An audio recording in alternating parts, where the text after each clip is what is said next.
لله رب العالمين والصلاة والسلام على سيد أشرف الأنبياء والمرسلين وعلى آله وأصحابه أجمعين ومن تبعهم بإحسان إلى يوم الدين رضوان الله تعالى عليهم أجمعين.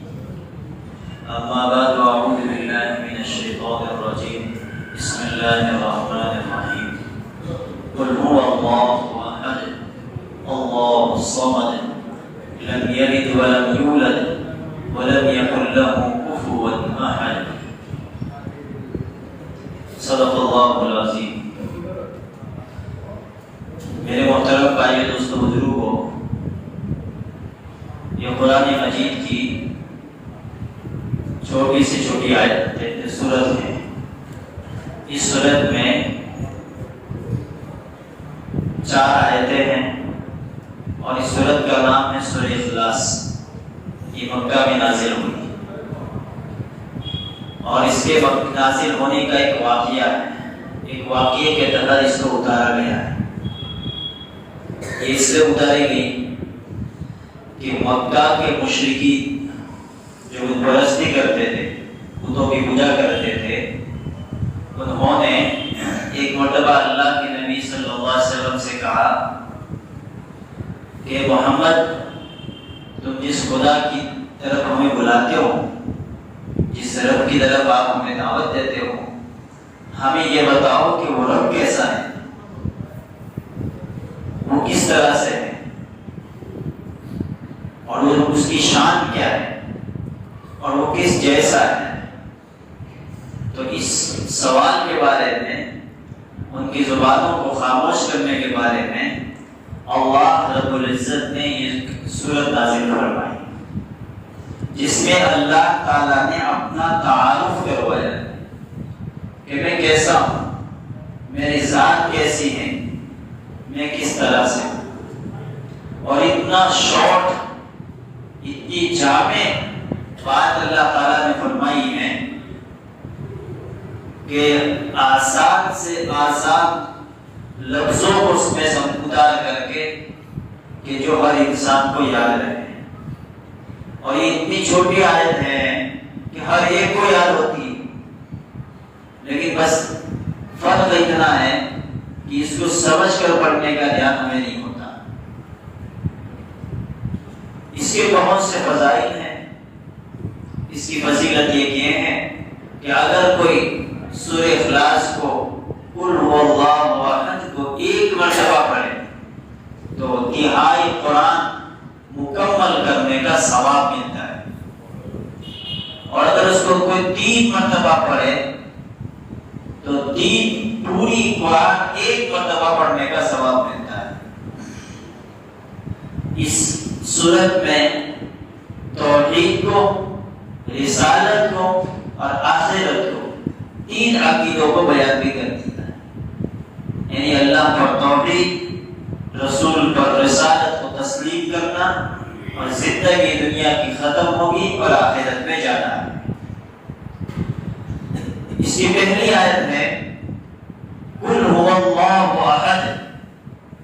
کہہ دو کہ اللہ یگانہ ہے، یعنی اللہ ایک ہے. اللہ کی ذات صرف ایک ہے، 2 معبود نہیں ہے، 2 خدا نہیں ہے، 3 خدا نہیں ہے، کئی ایک معبود اور خدا نہیں ہے. اللہ صرف ایک ہے. قل هو اللہ احد. کہہ دو کہ اللہ ایک ہے. اللہ الصمد. اللہ کیسا ہے؟ بے نیاز ہے. محمد کہہ دو ان سے، ان مشرکین مکہ سے جو خدا کو چھوڑ کر کسی اور کی عبادت کرتے ہیں، ان میں اور اللہ کی ذات میں اتنا بڑا فرق ہے کہ وہ تو ہر چیز کے محتاج ہے، لیکن اللہ کسی کا محتاج نہیں، سارے کے سارے اس کے محتاج ہیں. لم یلد ولم یولد. نہ اس کی کوئی اولاد ہے اور نہ وہ کسی کی اولاد ہے. ولم یکن لہ کفوا احد. اور اس کے جوڑ کا کوئی بھی نہیں ہے. ایک صحابی تھے، اللہ کے نبی صلی اللہ علیہ وسلم کے پاس آئے، آنے کے بعد ارشاد فرمایا اللہ کے نبی مجھے آپ پر جو سورت اتری ہے سورہ اخلاص اس سے بہت محبت ہے، میں اس کو بہت پڑھتا ہوں۔ تو اللہ کے نبی نے ارشاد فرمایا تم کو اگر اس سورت سے محبت ہے اور اس کو خوب پڑھتے ہو تو سمجھ لو کہ تم جنتی ہو، تم جنتی ہو۔ اندازہ لگائیے کہ رسول اللہ صلی اللہ علیہ وسلم کی مبارک زبان سے اس صحابی کے بارے میں یہ ارشاد نے فرمایا کہ تم جنتی ہو۔ کس بنیاد پر، کس وجہ سے کہا؟ اس وجہ سے کہا کہ اللہ کی جو صفات بیان کی ہیں، اللہ نے اپنے صفات اپنے بارے میں جو قل هو اللہ احد نے بیان فرمایا ہے، اس صحابی کو ان صفات پر، ان باتوں پر پکا یقین ہے، وہ عقیدے میں بھی کمزور نہیں ہے، رسالت میں بھی کمزور نہیں ہے، اور آخرت کے بارے میں بھی کمزور نہیں ہے۔ جب بندہ اپنی بات پر یقین کے ساتھ عمل کرے تو پھر عمل ہی خود جنتی بن جاتا ہے۔ ایک صحابی تھے جنگل میں بکریاں چراتے، وہ کسی کے واسطے سے جب گھر پہنچے، جب بکریاں شام کو چلا کے، تو انہوں نے پوچھا بھئی آج کون سی آیت اتری، آج کون سی سورت اتری؟ تو کسی نے کہا کہ آج تو بہت چھوٹی سی آیت اتری ہے اور آسان آیت اتری ہے، پوچھا کون سی سناؤ؟ تو پھر صحابہ نے وہ سورت سنائی، یہی سورت سورہ اخلاص سنائی۔ تو کیا فرمایا میرے اللہ نے، یہ لوگ کیسے ہیں جو اب تک میرے اللہ کو نہیں سمجھ پائے، میرے اللہ کی خدائی نہیں سمجھ پائے، میرے رب کی طاقت نہیں سمجھ پائے، اور اس کے لیے لوگوں کو سمجھانے کے لیے اللہ کو اپنی صفات بیان کرنی پڑ رہی ہے، جبکہ تک کوئی مشرکین اپنے خداؤں کی تعریف کرتے تو تھکتے نہیں تھے، اور میرے رب کے بارے میں ان کو تسلیاں دینی پڑ رہی ہے، یہ رب ایسا ہے، میرا خالق ایسا ہے۔ قل هو اللہ احد کا مطلب ہے اللہ ایک ہے۔ کیوں اللہ ایک ہے؟ کائنات میں ایک ملک کے دو وزیر اعظم بن جائے تو کیا ہوگا؟ کسی ملک کے دو وزیر اعظم بن جائے تو کیا ہوگا؟ اور ایک اسٹیٹ کے دو سی ایم، دو مکھیہ منتری بن جائے تو کیا ہوگا؟ اور ایک ضلع کے دو ڈپٹی بن جائے تو کیا حال ہوگا؟ اور ایک تحصیل کے ایک تھانے دار میں دو تھانے دار بن جائے تو اس تھانے کا کیا حال ہوگا؟ اور ایک بستی کے اندر رہ کر کے کئی ایک لوگ بن جائے اپنی مقام اور شہرت دکھانے تو اس نظام میں کیا دخل اندازیاں نہیں ہوگی۔ جب ایک ملک میں دو بادشاہ نہیں چل سکتے، دو بادشاہ کا نظام ایک وقت نہیں چل سکتا، ایک کہے گا نہیں یہ قانون نافذ نہیں ہوگا، اور ایک کہے گا میں تو کسی طریقے سے قانون نافذ ہو کر کے رکھوں گا، ایک کہے گا اس اسٹیٹ پہ میری چلے گی، اور ایک کہے گا تیری نہیں میری اکیلی کی چلے گی۔ تو بتائیے نظام میں دخل اندازی نہیں ہوگی، نظام بگڑے گا کہ نہیں بگڑے گا؟ دو ڈپٹی ہو جائے ضلع میں تو یاد رکھیے وہ ضلع کبھی حفاظت سے نہیں رہے گا، وہ ضلع میں جھگڑے اور فساد شروع ہو جائے، ایک ڈپٹی کو ماننے والا ایک گروپ، دوسرے ڈپٹی کو ماننے والا دوسرا گروپ۔ اللہ یہ سمجھا ہے کہ جب تمہاری ظاہری دنیا جس میں تم رہتے ہو اس میں دو قانون، دو بادشاہ، دو وزیر نہیں رہ سکتے ہیں، نظام بگڑ جاتا ہے۔ میں ایک ہوں، اس لیے ہوں کہ اس کائنات کو میں اکیلا تنہا اپنی طاقت کے بلبوتے پر حکمت سے چلا رہا ہوں، اس لیے چل رہا ہے۔ اگر کائنات کے بھی دو خدا بن جائے تو کائنات کا نظام بھی درہم برہم ہو جائے۔ تحقیق میں مشرکین مکہ کو یہ کہا گیا ہے کہ اگر تمہاری سوچ یہ ہے کہ کائنات میں کئی ایک خدا ہونے چاہیے، کئی تو چھوڑیے، صرف دنیا میں دو خدا بن جائے، ایک کہے گا بارش برسانی ہے، ایک کہتا ہے بارش نہیں برسانی، ایک کہتا ہے سردی زیادہ بھیجنی ہے، ایک کہتا ہے کم سردی بھیجنی ہے، ایک کہتا ہے اس سال فصل میں غلے اگیں گے، اور ایک کہتا ہے اس سال فصل کے اندر چاول اگیں گے، جس اس کے علاوہ کچھ بھی نہیں اگے گا۔ تو اے مشرکین مکہ، جب ایک کائنات میں، ایک عالم میں دو خدا بن جائیں گے تو اس کائنات کا نظام کیسے چلے گا؟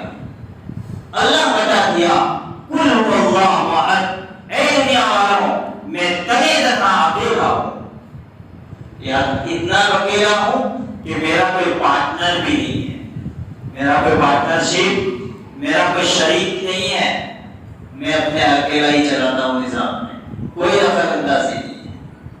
اللہ الصمد، اللہ کی ذات بے نیاز ہے۔ بے نیاز کا مطلب ہے اللہ کسی کا محتاج نہیں۔ جو جس چیز کا محتاج ہوتا ہے نا وہ کوئی کام مکمل کر سکتا نہیں۔ انسان محتاج ہے، انسان کیا ہے؟ محتاج ہے۔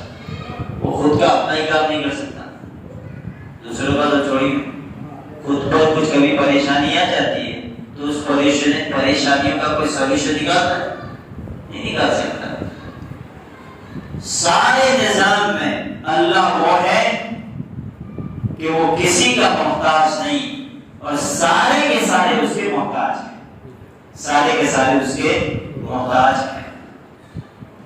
یہ مشرکین مکہ کے بتوں پر اٹک تھا، کئی بتوں کو مانگتے تھے، کئی ایک کو خالق بنا بیٹھے تھے، اور کیسے خالق بنا بیٹھے تھے؟ توڑ تھا کہ تم یہ کہتے ہو کہ تمہارے رب کی صفت کیا ہے، کیسا ہے، تو یہ ہے کہ وہ بے نیاز ہے، کسی کا محتاج نہیں، جبکہ تم جن خداؤں کو پوچھتے ہو 360، اس میں سب سے بڑا جس کے گلے میں تم کلہاڑا ہی رکھتے ہو 24 گھنٹے، اس کا نام تم نے رکھ دیا تھا لات، یعنی مارو، لاتے ٹھوکو، اور دوسرے کا نام رکھا تھا عزا۔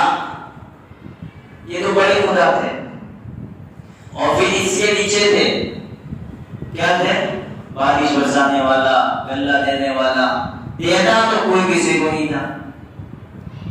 یہ بھی مانتے تھے کہ ان سے کچھ ہوتا نہیں، لیکن ان کے آبا و اجداد ایسی سوچ بنا کے چلتے رہے تو نسل نے بھی یہ چیزیں پکڑ لی۔ اب آپ کہیں گے پھر یہ بت پرستی شروع کیسے ہوئی؟ اس کی بھی ایک بہت بڑی سینس پوائنٹ ہے۔ پہلے کیا ہوتا تھا؟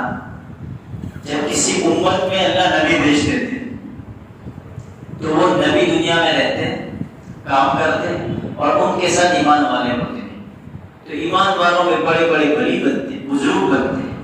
اللہ تعالیٰ کیا کرتا؟ ان کی دعائیں سنتا، اور دعاؤں کے ذریعے سے لوگوں کے کام بن جاتے تھے۔ جب وہ مر جاتے تھے تو لوگ ان کو کیا کرتے تھے؟ دفن کر دیتے۔ بس دفن کرنے کے بعد کبھی کبھار ان کی قبر پر جاتے، سارے سوال کرتے، واپس آ جاتے۔ تو جو نئی جنریشن آ رہی تھی ان کی اولاد، وہ کیا سمجھ رہی تھی کہ ہمارے آبا و اجداد جس قبروں پہ جا رہے یہ خدا ہے ہمارے آبا و اجداد کے، اس کو ہمارے آبا و اجداد پوچھتے تھے۔ ظاہری چیز ہے، چھوٹے بچے کو تھوڑی پتا ہوتا ہے کہ یہ کیا چیز ہوتی ہے، وہ تو نادان ہوتا ہے۔ ماں باپ چلے گئے، جنریشن پیچھے وہاں پر آ گئی، پہلے یہ کچھ نہیں کرتے تھے، تو یہ کرتے کرتے اب انہوں نے وہاں اور جمیلا شروع کر دیا۔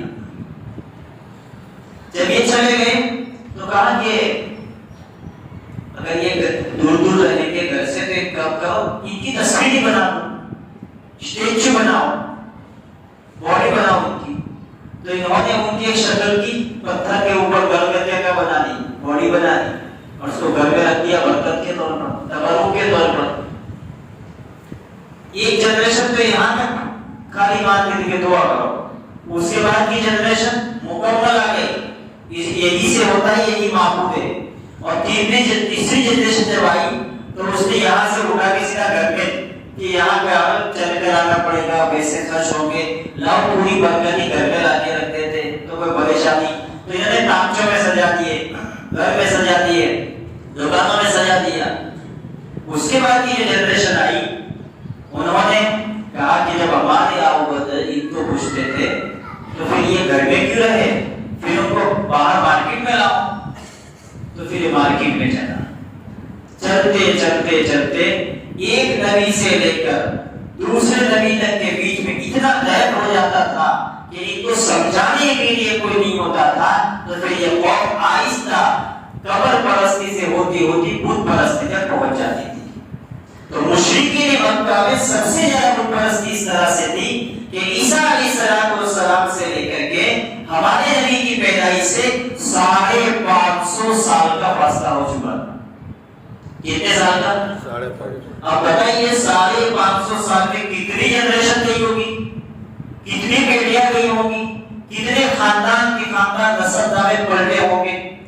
اب یہ جو دین آیا کہ وہ کچھ کر رہے تھے، پہلی نسل لاشت نسل مکہ مشرکین جو تھے وہ سب سے زیادہ بت پرستی میں اتنے آگے نکل گئے، ہر پتھر ان کا بت ہو گیا، ہر پتھر کنکر ان کا خدا ہو گیا۔ اس طرح سے بت پرستی شروع ہو گئی۔ تو ان کو کہا جا رہا تھا کہ تمہارے جو معبود جس کی تم پوجا کرتے ہو وہ تو محتاج ہے کہ شام کو آ کے چڑھاوا چڑھانا پڑتا ہے، صبح کے پھر گھی کا ڈبہ جانا پڑتا ہے، پھر کبھی ٹائم نکال کے پھر آتے ہیں آفس سے تو پھر مالا چڑھانی پڑتی ہے، اور صبح کو آؤ تو گھی کا ڈبہ لائے یہ شام کو رکھا۔ تو تمہارے جو خدا ہیں جس کی تم عبادت کرتے ہو وہ تو محتاج ہے، تمہارے خود کے محتاج ہے۔ تو جب تمہارے خود کی یہ محتاج ہے تو یہ مشرکین مکہ بتاؤ یہ معبود جس کی تم پوجا کرتے ہو وہ تمہاری محتاجگی کو دور کر سکتے ہیں؟ اللہ تعالیٰ نے کتنا آسان جملے میں بتا دیا، محمد اب ان سے کہہ دو کہ پھر کون سی ایسی ذات ہے جو بے نیاز ہے، جو کسی کی محتاج نہیں ہے؟ کہہ دو کہ وہ اللہ ہے جو کسی کا محتاج نہیں۔ لم یلد ولم یولد، اولاد کے بارے میں عیسائی کہتے ہیں کہ فرشتے اللہ کی بیٹیاں ہیں، فرشتے کیا ہے؟ اللہ کی بیٹیاں ہیں۔ اور حضرت عیسیٰ علیہ السلام، حضرت عزیر علیہ السلام یہ اللہ کے 2 بیٹے ہیں۔ ان کا عقیدہ ہے، یہ بلیف ہے ان کا، جبکہ ہمارا کیا عقیدہ ہے؟ اللہ کی کوئی اولاد نہیں ہے، اللہ کی کوئی اولاد لم یلد ولم یولد، نہ اس کی کوئی اولاد ہے اور نہ وہ کسی کی اولاد ہے۔ ایک ہے ابو فلان اور ایک ہے ابن فلان۔ یہ کون ہے؟ تو بچہ کہے گا یہ تو میرے ابو ہے۔ تو اللہ کسی کے ابا بھی نہیں ہے، ابا بھی نہیں ہے۔ ابن فلان اگر باپ ہے تو بیٹا تو ہوگا، اولاد تو ہوگی۔ تو اللہ یہ بھی کہہ رہے ہیں، یہ بھی کہہ دو ان سے کہ ابن فلانی میں کسی کا بیٹا بھی نہیں ہوں، نہ میں باپ ہوں نہ بیٹا ہوں۔ اس کا کیا مطلب؟ یعنی کہ میری اولاد ہی نہیں ہے، میرا کوئی نسب نہیں ہے، میرا کوئی خاندان نہیں ہے، میں نسب سے بھی پاک ہوں، ذات برادری سے بھی پاک ہوں، خاندان سے بھی پاک ہوں، یہاں تک کہ اولاد بیوی بچوں سے بھی پاک ہوں۔ سبحان الذی اسرا بعبدہ لیلا من المسجد الحرام، اس آیت میں سب سے پہلا جملہ ہے سبحان الذی، وہ ذات جو پاک ہے، بے عیب ہے۔ ولم یکن لہ کفوا احد، اور اس کے جوڑ کا کوئی بھی نہیں ہے، یعنی اس کا کوئی پارٹنرشپ بھی نہیں، اس کا کوئی شریک نہیں۔ جیسے کہ بعض لوگوں کا عقیدہ ہے کہ اللہ سے تو ہوتا ہے لیکن اللہ تک جانے کے لیے بیچ میں کسی کو واسطہ بنانا پڑتا ہے۔ جیسے کہ آپ کی پوجا کرنے والے، ان کا عقیدہ ہے کہ اللہ کو تو پوچھتے ہیں لیکن اللہ تک جانے کے لیے بیچ میں کسی نہ کسی کا واسطہ لینا پڑے گا، ہیلپ لینی پڑے گی، سہارا لینا پڑے گا، مدد لینی پڑے گی۔ تو اللہ یہ کہہ رہے ہیں میں ایسی ذات ہوں کہ میرے ساتھ کوئی شریک بھی نہیں ہے اور تم کو میرے ساتھ تک آنے کے لیے کسی کے سہارے کی بھی ضرورت نہیں ہے، تم بن سہارے کے میرے پاس آ جاؤ۔ یہ عقیدہ بہت عظیم عقیدہ ہے مسلمان، اس میں 99% مسلم میجورٹی، مسلم طبقہ مسلمان اس میں لگے ہوئے ہیں کہ اللہ کے ساتھ کسی کو شریک ٹھہرائے۔ عبادت میں نہیں ٹھہراتا تو نہیں ٹھہرائے گا، لیکن عبادت کے علاوہ دوسرے کاموں میں اللہ کے ساتھ شریک ٹھہراتا ہے۔ کیسے؟ جب کسی کی اولاد نہیں ہوتی، کسی کی اولاد نہیں ہوتی تو عورتوں کے گھروں میں کیا چرچے ہوتے ہیں؟ آج تک تو اللہ نے دی نہیں ہونا، اشائی نہ بنے، چلو اٹھی جاتے، اٹھی اللہ دے گے اولاد۔ یہ آپ کی لینگویج میں سمجھا رہا ہوں، جو اللہ مشرکین کے باطل عقیدے کو، مکہ کے مشرکین کو سمجھانے کے لیے آیت کو اٹھایا، ان کے سمجھ میں آ گئی، ان کے لیے بات ہو گئی، وہ صحابی بن گئے۔ وہ کیا بن گئے؟ صحابی بن گئے۔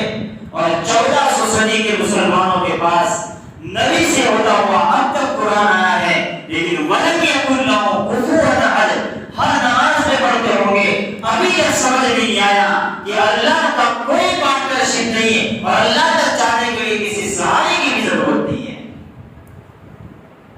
اولاد اللہ کے علاوہ کوئی دے سکتا ہے؟ چلو بتاؤ۔ ایک عورت گئی پیر صاحب کے پاس، اس کی اولاد نہیں ہو رہی تھی۔ پیر صاحب کو کہا پیر صاحب میری اولاد نہیں ہو رہی، میرا شوہر مجھے تنگ کر رہا ہے اور گھر میں مجھے پریشان کر رہا ہے، کوئی راستہ نہیں کر رہا۔ تو پہلے دن گئی تو پیر صاحب نے کوئی کام کر کے دے دیا، کوئی فرق نہ ہو، پھر آئی، تیسری مرتبہ آئی،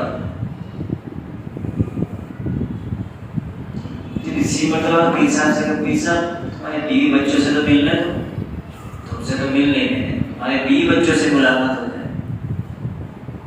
تو پیر صاحب نے کہا کہ بیوی تو ہے، بچوں کا پتہ نہیں ہے، بیوی کا تو پتہ ہے، بچوں کا پتہ نہیں ہے۔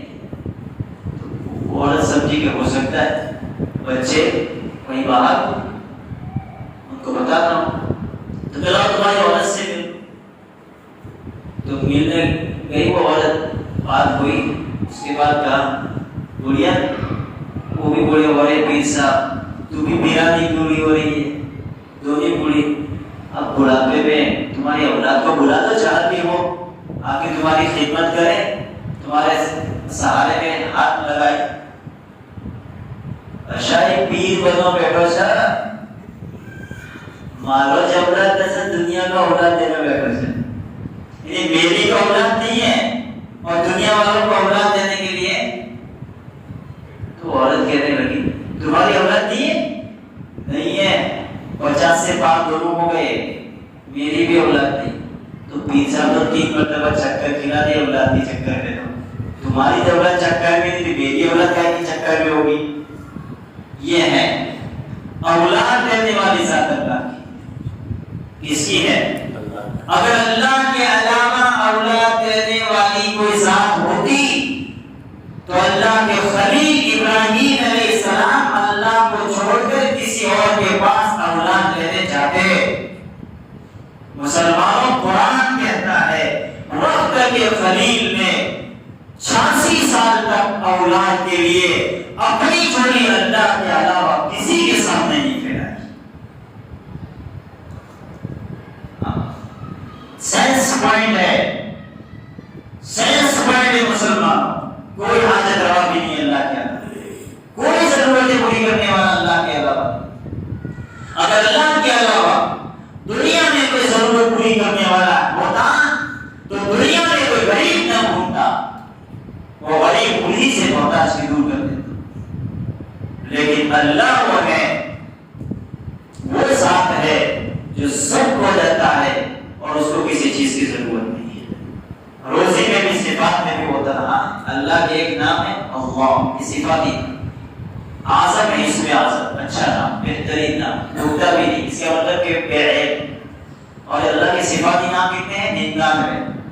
کتنے ہیں؟ 99۔ وہ 99 جس میں رزاق، روزی دینے والا، معاف کرنے والا، یہ صفات بھی اللہ کے علاوہ کسی بھی نہیں ہو سکتے.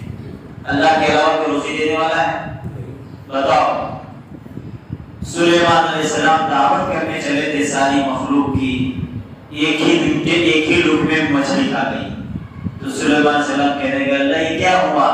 تو اللہ نے فرمایا هو الرزاق ذو القوة المتین، سلیمان میں روزی کو دینے والا ہوں، میں طاقتور ہوں. یہ مچھلی تو ایسے 3 لقمے روزانہ میرے کھا جاتی ہے. اس سے میرے عزیزوں اللہ کی صفات پر یقین